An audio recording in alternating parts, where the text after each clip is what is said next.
A palavra de Deus, a Bíblia Sagrada, mais forte, a Bíblia Sagrada. Glórias a Deus. Nós vamos ver aqui a palavra do Senhor. Aleluia. Hebreus capítulo 12, versículo 2.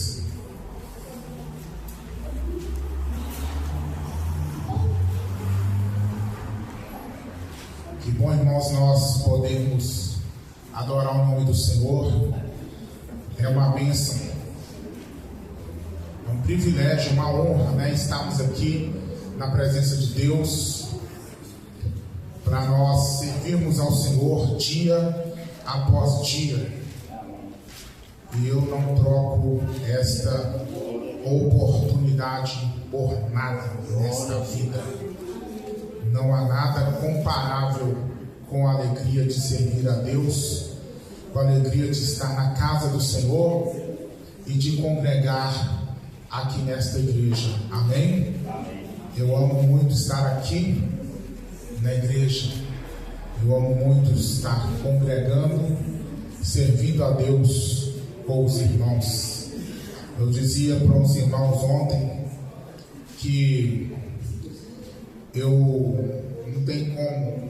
não tem como tá no meu sangue, né? Eu sou penteca desde as raízes e não tem como mudar isso, meus irmãos. Para mudar isso é só se eu morrer. Mas vai mudar só o fato de eu não ser mais um, né? Porque tem tantos milhões que são. Então, igreja do Senhor, é muito bom quando você sabe que você está na família de Deus e que você pode ter liberdade para adorar o nome de Jesus. Não tem coisa melhor do que essa. Amém? Hebreus capítulo 12, versículo 2. Quem encontrou, diga glória a Deus. Glória a Deus. Aleluia. Jesus está aqui, meus irmãos. Dá lugar ao Espírito Santo. Deixa Deus tocar e operar sobre a sua vida poderosamente, gloriosamente. Glória a Deus. Hebreus capítulo 12, versículo 2. Diz assim a palavra do Senhor: olhando para Jesus, autor e consumador da fé, o qual pelo gozo que lhe estava proposto suportou a cruz, desprezando a afronta, e assentou-se à destra do trono de Deus. Põe a sua Bíblia sobre as cadeiras e nós vamos orar agora de mãos dadas. Dai as mãos. Você já orou pelo seu irmão hoje? Quem já orou por alguém hoje? Levante a mão. Agora, quem já orou com alguém aqui hoje? Quem já orou com alguém?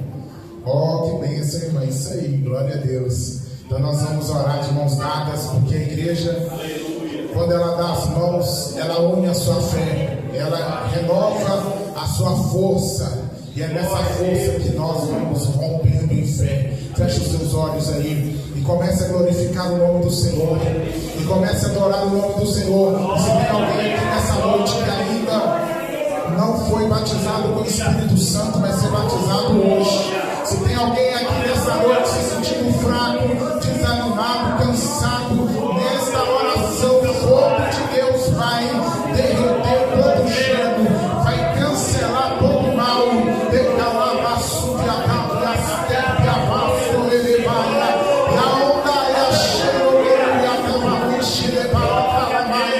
E a unção de Deus vai mover o seu coração, vai te levar para um novo nível.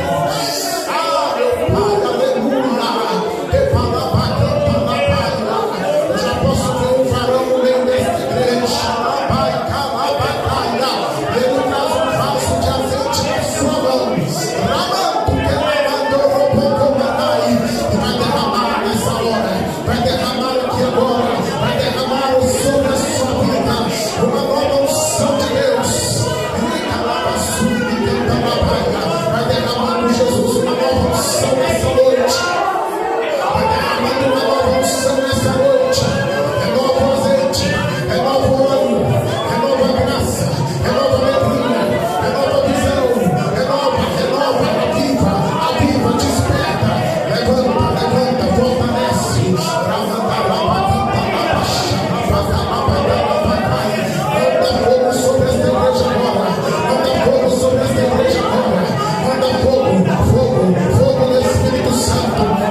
Fortalece a tua igreja na oração. Fortalece a tua igreja no jejum. É fortalecendo a tua igreja na palavra. Fortalece na santificação. Fortalece na justiça. Fortalece na unção. Fortalece na autoridade. Na ousadia. Aquele que canta vai cantar mais. Aquele que prega vai pregar mais. Aquele que ora vai orar ainda mais. Aleluia! Aquele que expulsa o demônio vai expulsar ainda mais.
glórias a Deus. Bendito seja o nome do Senhor, igreja. Aleluia. Hebreus 12, versículo 2 diz assim: olhando para Jesus, autor e consumador da nossa fé, o qual, pelo gozo que lhe estava proposto, suportou a cruz, desprezando a afronta, e assentou-se à destra do trono de Deus. Amém? Pode se assentar aí. Glorifica a Deus bem forte, com palmas e glória a Deus. Com palmas e glória a Deus. Meus irmãos, nós estamos numa caminhada de fé rumo ao céu. E nessa caminhada, nós precisamos ter o nosso foco muito bem firme. Nós precisamos manter o nosso olhar muito bem direcionado para Jesus. Porque nessa caminhada, igreja, sempre haverá um chamado para a gente se distrair do nosso propósito.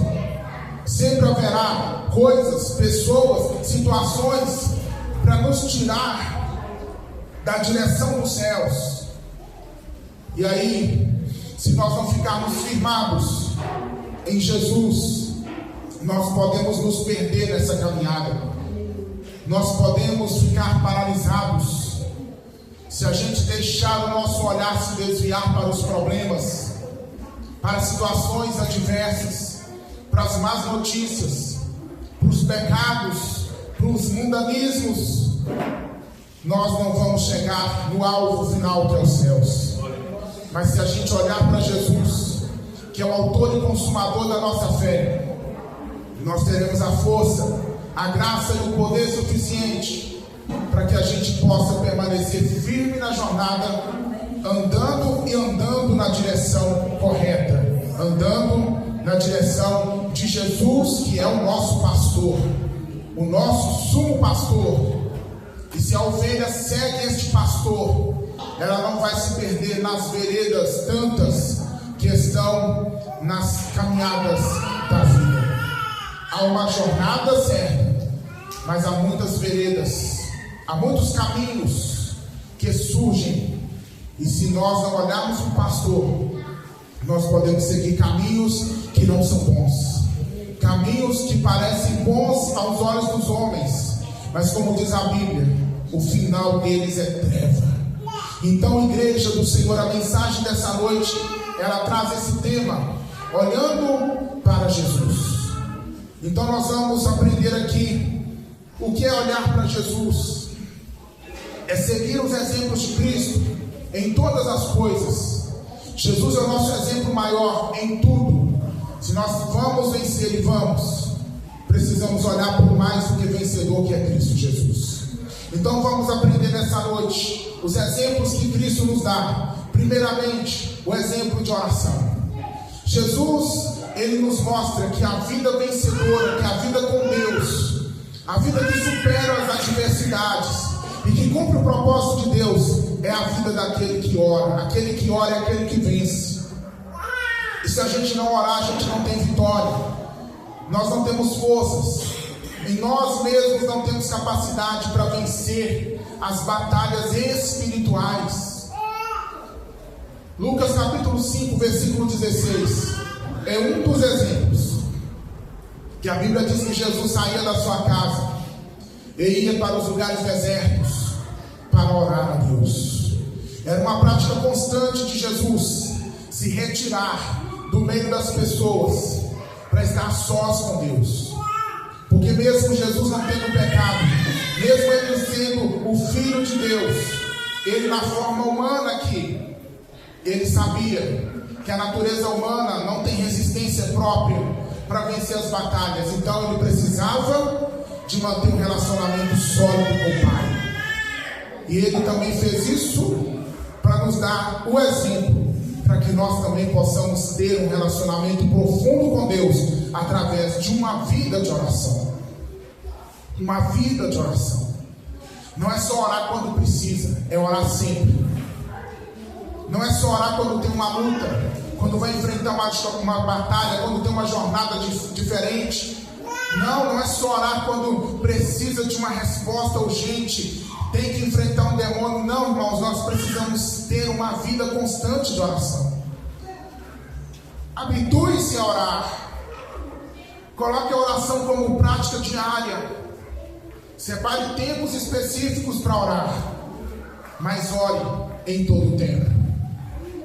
Precisamos separar tempos de oração. Mas nós temos muitas atividades na vida e nem sempre vamos poder separar 24 horas. Mas separe tempos dentro dessas 24 horas e no restante das horas mantenha-se orando no seu espírito, orando no seu coração, orando na sua mente. Treine na sua mente para orar. Coloque a sua mente debaixo do jugo de Jesus.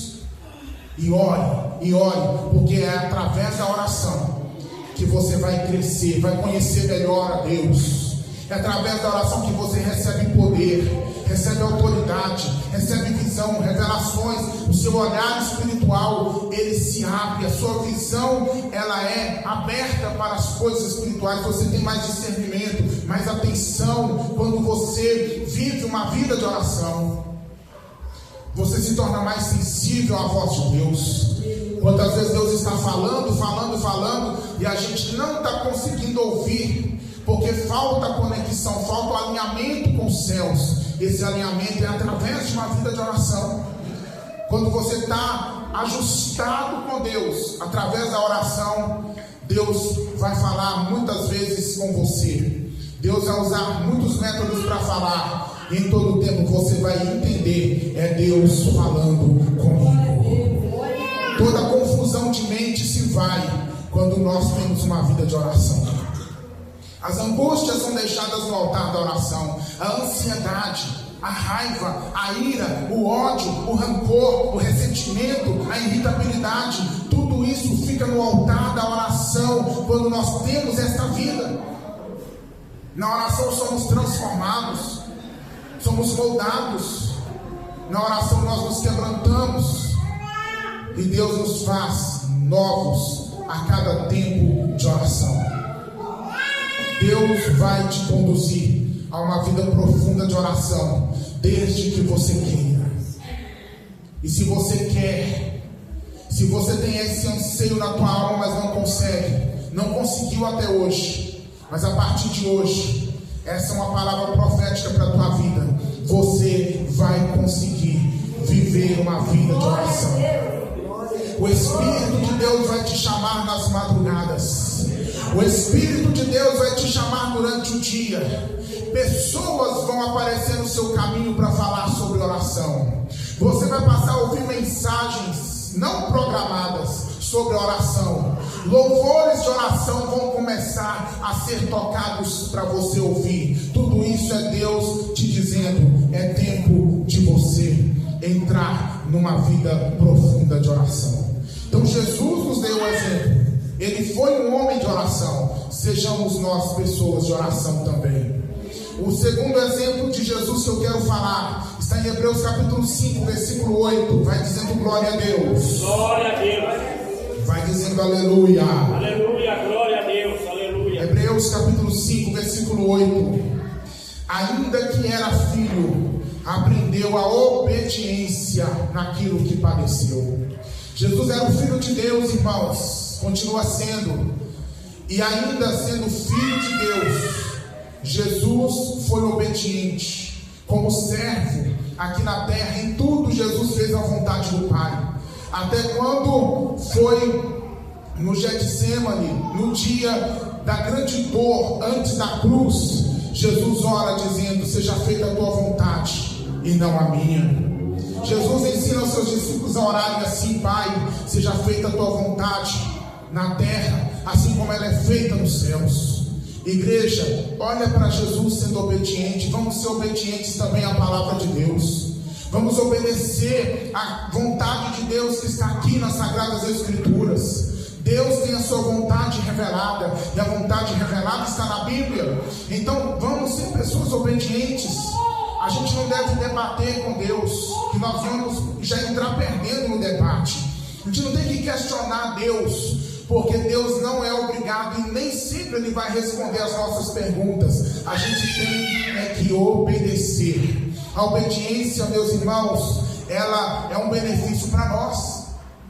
Se a gente não obedece, Deus continua sendo Deus. Se a gente obedece, Ele continua sendo Deus. Não muda nada em Deus, muda em nós. Se nós somos pessoas desobedientes, rebeldes à palavra de Deus, nós vamos colher as consequências da rebeldia, da desobediência. E as consequências não são boas. O resultado de uma vida de desobediência é destruição, é tristeza, é derrota, é abrir brecha para Satanás. Satanás, ele entra, meus irmãos, pelas brechas da desobediência na nossa vida. Onde há desobediência é o terreno onde o diabo ele pode entrar e trabalhar. É a legalidade, é onde ele diz: eu posso fazer isso, eu posso invadir essa situação, porque nessa situação está em desobediência. Mas quando nós obedecemos, nós vivemos grandes bênçãos do Senhor. Nós estamos cercados, nós somos perseguidos pela bondade e pela benignidade de Deus. Entenda perseguido no bom sentido. A bondade e a benignidade de Deus, elas acompanham aqueles que vivem uma vida de obediência. A Bíblia diz em Deuteronômio 28, princípio divino para nós, que se atentamente ouvirdes a voz do Senhor e obedecerdes todos os seus mandamentos, todas as bênçãos virão, todas essas bênçãos irão e te alcançarão. E ali tem uma lista de bênçãos: bênção de provisão, bênção de paz, de livramento, de presença, de frutificação. Então, igreja do Senhor, vamos viver uma vida de obediência, porque Cristo Jesus é o nosso maior exemplo. Amém? Que a nossa vida não seja a nossa vontade, não seja o nosso querer. E obedecer, meus irmãos, não é fácil. Quando a obediência faz sentido para os nossos desejos, aí sim é maravilhoso, aí sim é prazeroso, né? Obedecer uma ordem de Deus que está de acordo com aquilo que a gente já queria.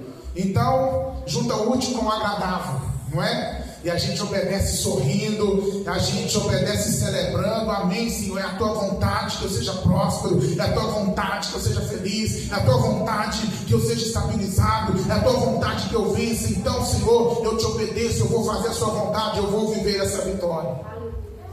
Mas e quando a vontade de Deus entra em conflito com o nosso desejo? E quando a vontade de Deus requer de nós um sacrifício, uma renúncia grande?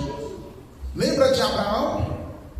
Quando a vontade de Deus foi para ele: Abraão, você precisa sacrificar o seu filho, seu único filho. Irmãos, foi dolorido para Abraão. Não pense vocês que Abraão subiu aquele monte sorrindo, cantando corinho, batendo palma. Não foi assim, foi com dor na alma. Porque ele olhava para o filho dele e ele pensava: daqui a pouco esse meu filho já não existe, porque eu vou entregar ele para Deus em um sacrifício.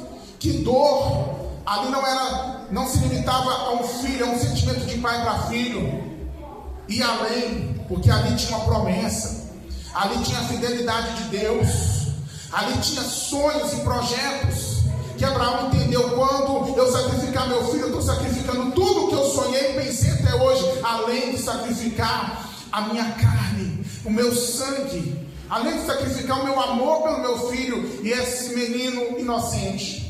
Mas Abraão obedeceu, e Deus deu para ele a provisão. Ele não sacrificou, porque ele manifestou no coração que ele tinha um coração obediente. Irmãos, obediência muitas vezes vai fazer a gente chorar. Renúncia dói. Abrir mão dos nossos projetos e planos para fazer o plano e o projeto de Deus, irmãos, não é fácil. Mas vale a pena. Vale a pena. Porque Deus garante que Ele vai cuidar de você, que Ele vai te sustentar, vai te conduzir, vai estar contigo, se você andar com Ele no caminho da obediência. Doeu em Abraão, mas ele obedeceu. Deus entrou com a provisão, com a providência. O filho não foi sacrificado. E além disso, o Senhor disse: eu te farei pai de multidão de nações. Porque eu sei que eu posso confiar em você. Eu sei que você é alguém que vai ensinar a sua geração a me obedecer. Então eu posso confiar a você, Abraão, exatamente aquilo que eu já tinha prometido, que é você ser o patriarca de uma grande nação, de multidão de nações, e através de sua semente vai nascer aquele que salvará toda a humanidade. Diga glória a Deus. Através de um gesto de obediência de Noé, ele salvou a si, salvou sua família e salvou toda uma geração construindo a arca, sem ver chuva, sem ver água subindo. Estava tudo normal, mas Abraão foi construindo a arca. Por que ele construiu a arca? Porque Deus disse: vai ter dilúvio, vai chover, vou acabar com a terra.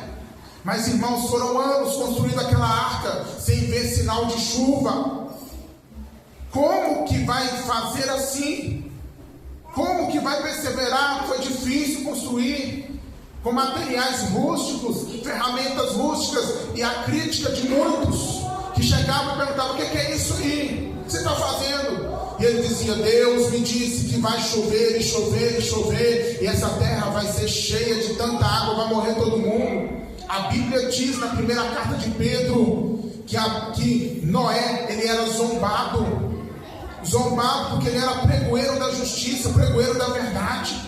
Quando ele falava que Deus ia trazer juízo, ia chover, as pessoas riam dele, mas ele continuou batendo martelo, continuou construindo a arca, até que chegou o momento que ele viu que a obediência dele realmente valia a pena. Quando Deus disse: entra, porque eu vou fechar a porta por fora, entra você e sua família. Então a porta foi fechada e a água começou a descer, e a água começou a subir, e o mundo lá fora gritava e batia a porta da arca, mas não conseguia abrir, porque se dependesse de Noé, ele abria. Porque muitas vezes, irmãos, nós queremos ser mais misericordiosos que Deus, e tem muita coisa que para Deus chegou um ponto final, e não adianta a gente tentar escrever depois do ponto final que Deus disse que acabou, porque a gente vai estar sendo rebelde. Se Deus disse que tem continuidade, tem. Se Deus disse que acabou, acabou. E a gente tem que concordar com aquilo que Deus disse que acabou. Quando Deus tirou Saul do trono, Samuel ficou com dó. Mas Deus disse para Samuel: por que você está com dó de Saul? Eu já rejeitei ele. Deus é muito bom, irmãos. Deus é muito misericordioso. Deus tem uma paciência assim que eu vou te falar, que eu não tenho. Mas quando a paciência de Deus termina, irmão, não tem como discutir com o Senhor. Então por isso que Deus fechou a porta da arca, e Noé estava lá dentro, e a água subindo, e a arca subindo com a água, mas ele e a sua família foram protegidos. Glória a Deus. 150 dias as águas prevaleceram, choveu 40, mas 150 dias as águas prevaleceram sobre a terra. E Noé saiu da arca com a sua família salva, e gerou uma nova humanidade, porque ele obedeceu à voz de Deus. Seja obediente, você não vai perder. Você pode sofrer, pode chorar, mas é melhor chorar um tempo, um momento, para obedecer à voz de Deus, do que fazer a nossa vontade, sorrir por um momento e viver a vida toda sofrendo as consequências da nossa vontade, se estiver fora da vontade de Deus. Amém? Exemplo de prioridade, João capítulo 4, versículo 31. Oh, aleluia, aleluia, aleluia. Jesus é maravilhoso, sim ou não? Eu amo, irmãos, pregar em outras igrejas, sabe? Eu amo. Glória a Deus. Quando a igreja é labareda. Mas não tem lugar melhor que eu amo do que pregar aqui, amém? Pregar dentro de casa é melhor. Eu sinto muito tranquilo de pregar aqui no meio da nossa família. É por isso que eu digo para vocês: eu não troco de família, não. Oh, glória a Deus, aleluia. Mas pastor, sua família não tem problema não? Não. Eu respondo com a pergunta: não. Será que não? Oh, meu Deus do céu. Glória a Deus. Mas não tem problema maior do que o amor que nos une e que nos coloca em família. Não tem problema que suplanta, que é maior. Aleluia, dá glória a Deus, irmãos. João capítulo 4. 4, versículo 31, Jesus nos dá um exemplo de prioridade.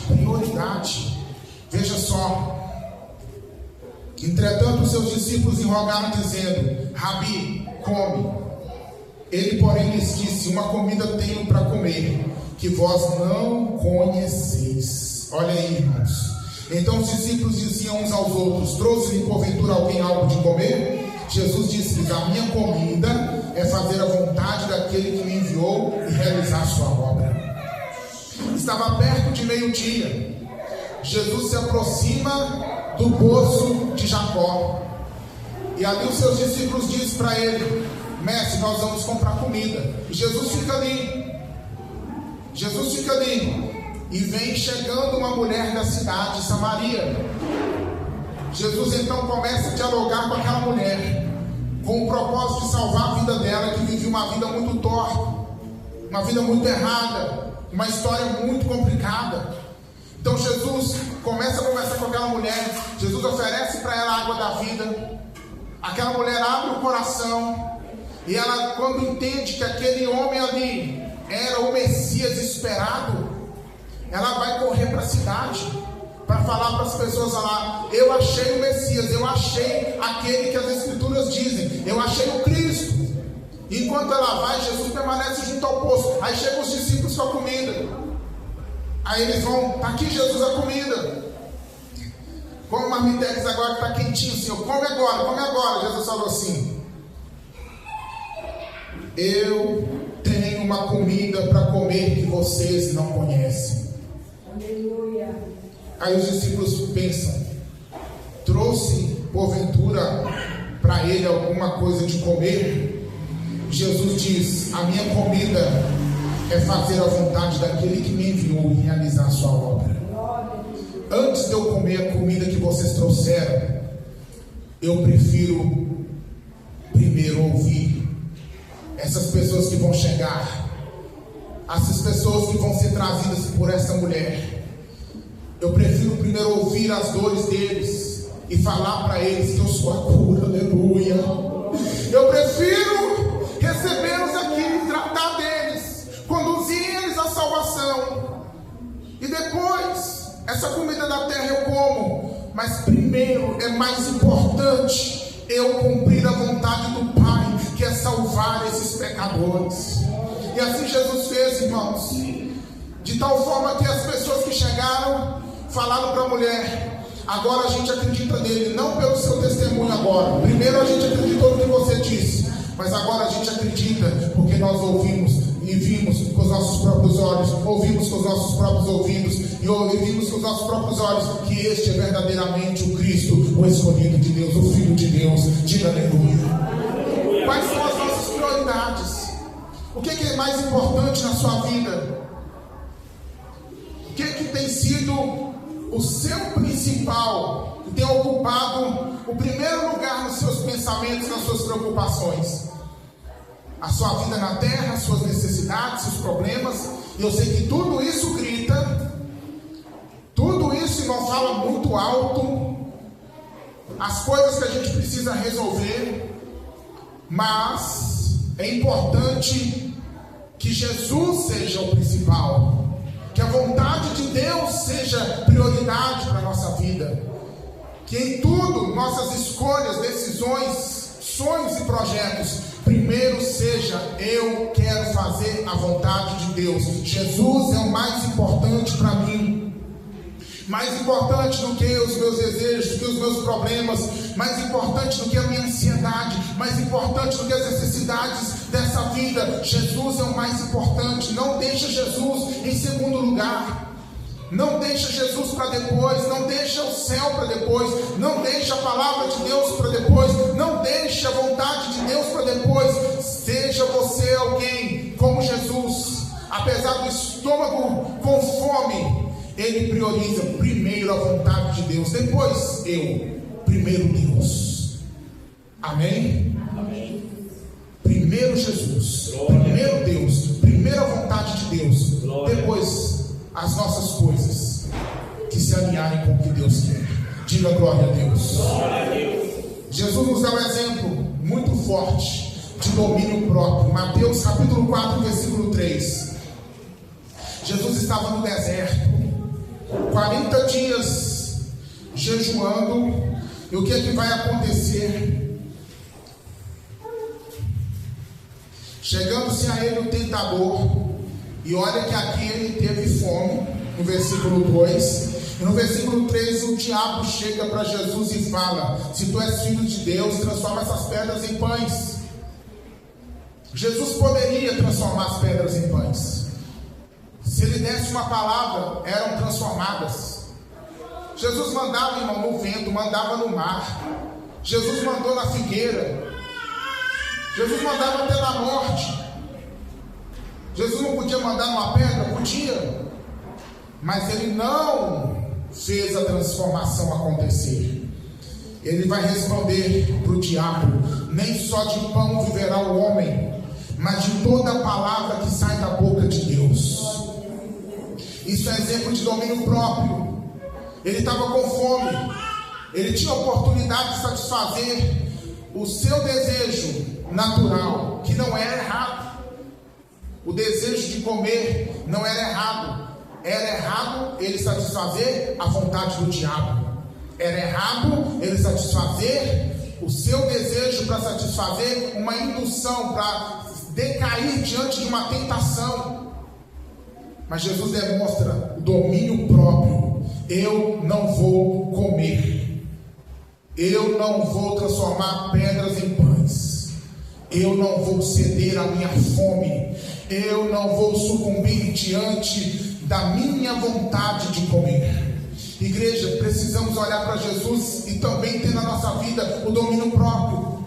O Espírito Santo gera isso em nós. Gálatas capítulo 5. Você pode ler sobre o fruto do Espírito, e uma das características desse fruto é o domínio próprio, que é a capacidade de negar a nós mesmos, de não sermos levados pelos nossos instintos, pelas nossas vontades, pelos nossos desejos. A capacidade, irmãos, de ter o pé no freio. E essa capacidade, ela vem de Deus, porque nem tudo que a gente quer fazer é certo, nem tudo que a gente acha que é necessidade nossa devemos fazer porque é nossa necessidade. Nós precisamos dizer não para nós mesmos, precisamos negar a nós mesmos, e isso é o domínio próprio. Quando vem a vontade de brigar, domínio próprio para não brigar. Quando vem a vontade de xingar, domínio próprio para não xingar. Quando vem a tentação para pecar, e a tentação, irmãos, ela sempre chega na hora que você está mais fragilizado, na hora que você está mais fraco. Aqui, por que o diabo não chega com essa proposta para Jesus no primeiro dia? Por que ele chega depois dos 40 dias, que é o momento que a fome retorna, que Jesus está ali fragilizado fisicamente? O diabo vem e faz a proposta.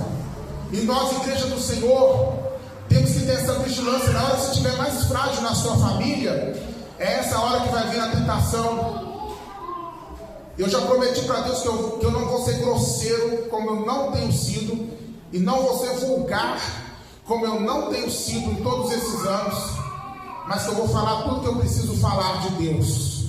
É na hora da fragilidade no teu casamento que o diabo vai trazer a tentação, meu irmão, para você cair em adultério.